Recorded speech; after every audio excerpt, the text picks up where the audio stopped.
This presentation involves how to prepare a student for an IQ test. Students perform best, of course, when they are alert and focused. Some of the things that are important to try to consider include getting a good night's sleep, making sure they're well rested, testing at a time of day when they have both energy and focus. This can differ from person to person.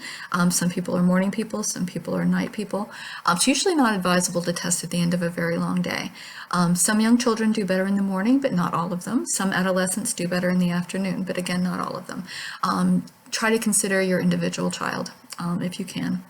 At school, you don't always have a choice. Of course, making sure they're not hungry or thirsty, because those can be distracting. Making sure they're wearing comfortable clothing, and they're comfortable in whatever situation they're going to be in, like seating, or make sure you bring a comfortable jacket, a warm jacket if you think it's going to be cold, and so forth.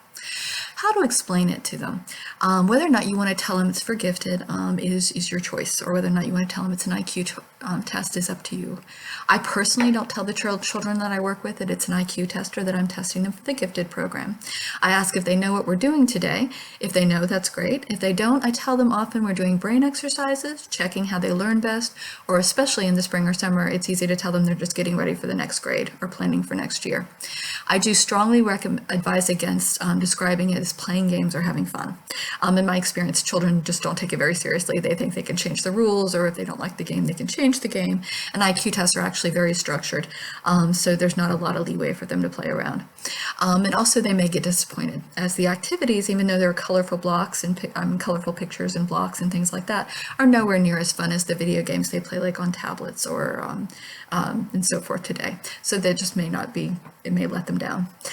Reducing anxiety, just to make sure that they're not too anxious. Let them know what to expect generally from the experience.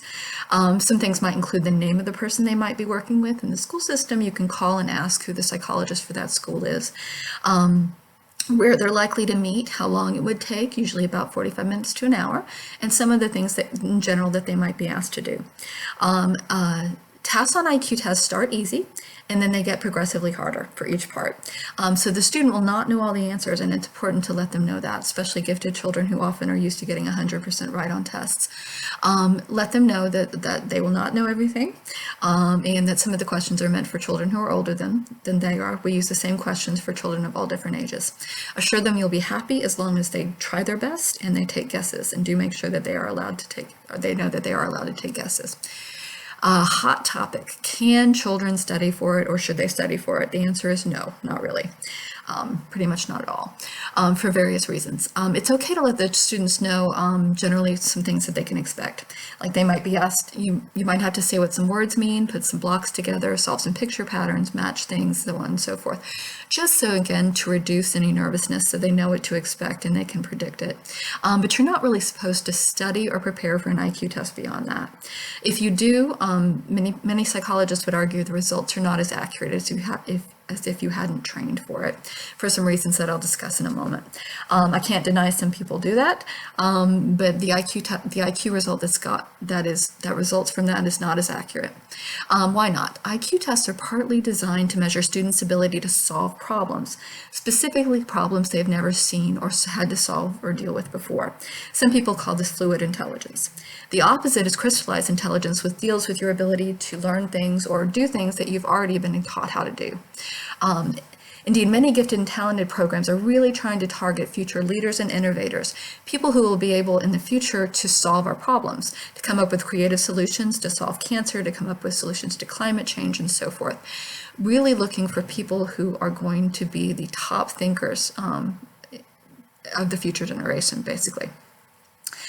But when students have been taught and drilled over and over again on how to solve these type of problems on the IQ test, their scores no longer reflect their ability to solve unfamiliar problems or new problems, fluid intelligence.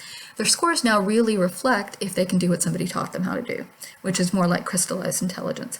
The ability to figure something out by yourself is really very different from the ability to just follow directions and repeat a learned series of steps.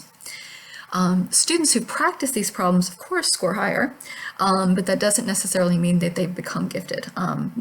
A child who scores a 130 without any practice at all, and a child who scores 130 after they've been practicing them for a few weeks are not the same. Those two scores really don't mean the same.